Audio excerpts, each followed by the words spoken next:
Fala nação, tudo bem com vocês? Menezes aqui trazendo mais um vídeo pro canal.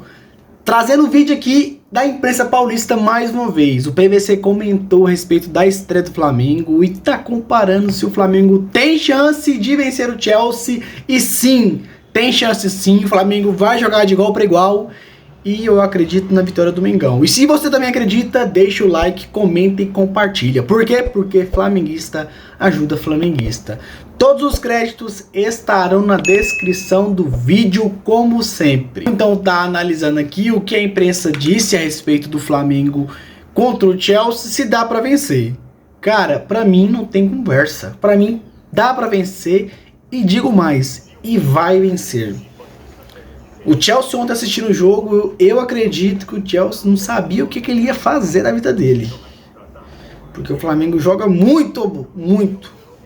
O Chelsea agora é o líder da chave, aliás, os dois têm o mesmo número de saldo de gols, é pelo número de cartões amarelos. Que Flamengo o Flamengo tá é Flamengo a todo momento. O Chelsea em segundo com 3 pontos, Los Angeles FC e o Esperance estão zerados, perderam os 2 primeiros. E digo mais, eu acho que esse Flamengo de hoje, ele é mais tímido que né? o de Claro, 2019. Flamengo e Chelsea, o grande confronto aí dessa primeira fase no grupo D. Esse confronto será na sexta-feira às 3 da tarde.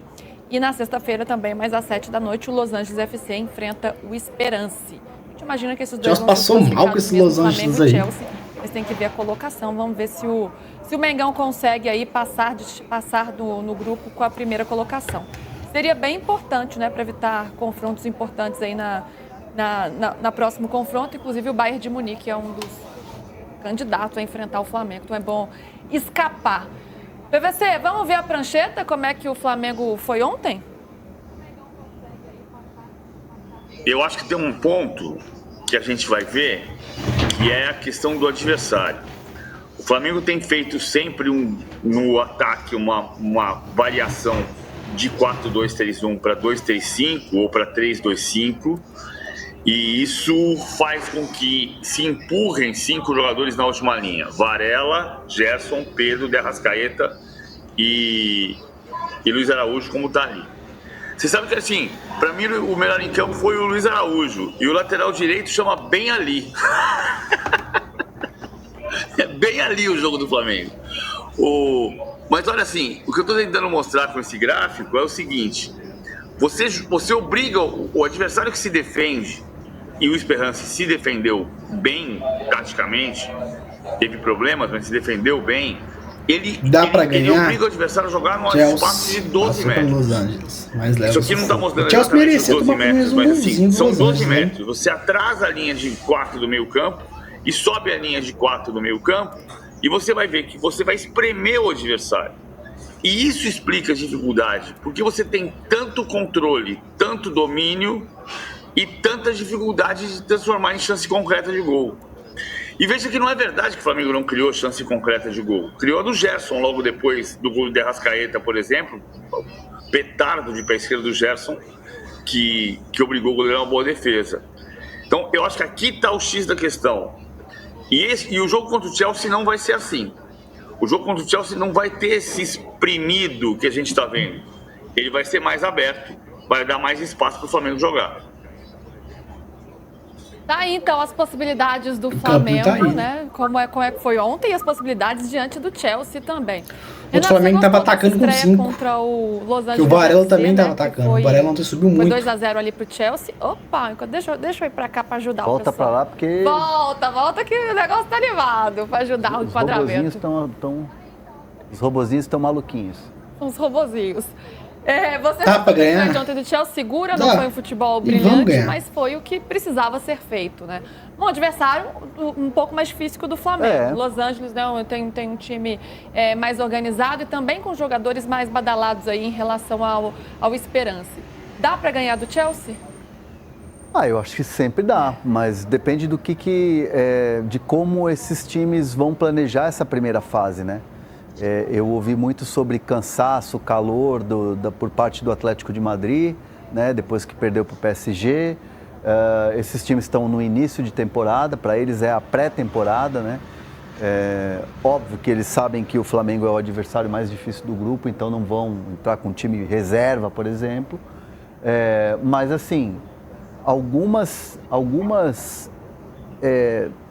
situações ali mostraram esse jogo, que aconteceram no jogo, mostraram pra gente que é possível o Flamengo chegar num caminho.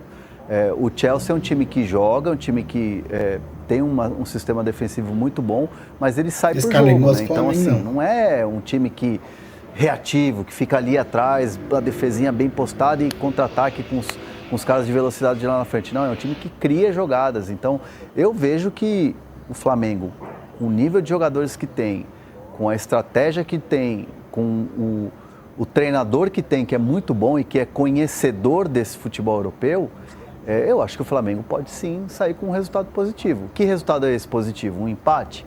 Pode ser? Uma vitória apertada ali, 1-0 e tal? Pode ser também. Mas eu acho que dá para o Flamengo chegar nesse grupo bem sim, sem dúvida nenhuma. Eu acho que dá para vencer também. Dá para vencer, PVC? Eu acho que dá para vencer.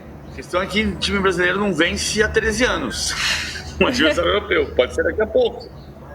Mas agora a gente tem tido um tipo de enfrentamento, PVC, que não é só o brasileiro melhor sul-americano contra o melhor europeu, né? Deu uma nivelada melhor. E o recorte, o recorte é outro nesse Mundial. Esse Mundial é uma novidade para tudo, né?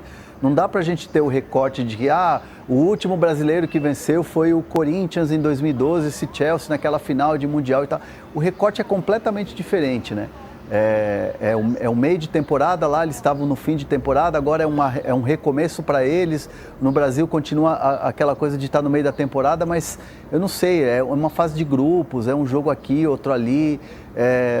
Não consigo ter o mesmo recorte para colocar em prática isso que o brasileiro, o sul-americano não vence o europeu há tantos anos. Acho que agora é diferente. E a gente enfrenta europeus que não são mais o top da temporada, né? Que não venceram a Liga dos Campeões. Europeus mais acessíveis, vamos dizer assim, PVC. Em tese, sim, mas a gente vai saber. Travou o PVC, conexão dele. Travou o PVC. E ficamos com o em tese, sim. E aí, ainda bem, porque ele ia me confrontar aqui. Ele ia negar tudo que a gente falou aqui, Hernazito. Ele ia falar, não é nada disso que vocês estão falando, é uma grande bobagem. Não é isso, não se trata disso. Eu acho que tem um ponto que é o contexto do que houve nos últimos 30 anos. É evidente que sim, eu acho que tem muita coisa para acontecer nesse Mundial. A gente precisa ver a primeira vitória sul-americana sobre um europeu, que quase foi do Boca sobre o Benfica ontem, e o Boca tomou o empate depois. Agora, o contexto disso, o contexto da superioridade europeia é o fato de não haver mais limite de estrangeiro, porque brasileiros jogam com passaporte europeu. Por exemplo, o Ian Couto, do elenco do Borussia Dortmund, que está jogando agora, joga no Dortmund com passaporte português. Até 95, quando houve o caso Bosman, que acabou com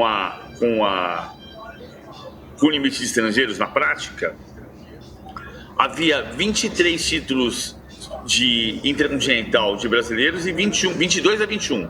22 para a América do Sul, 21 para a Europa. De lá para cá... Ainda... Mas você sabe, Hernan, que depois do jogo, a torcida foi impressionante. Esse é o jogo do Real Madrid aqui.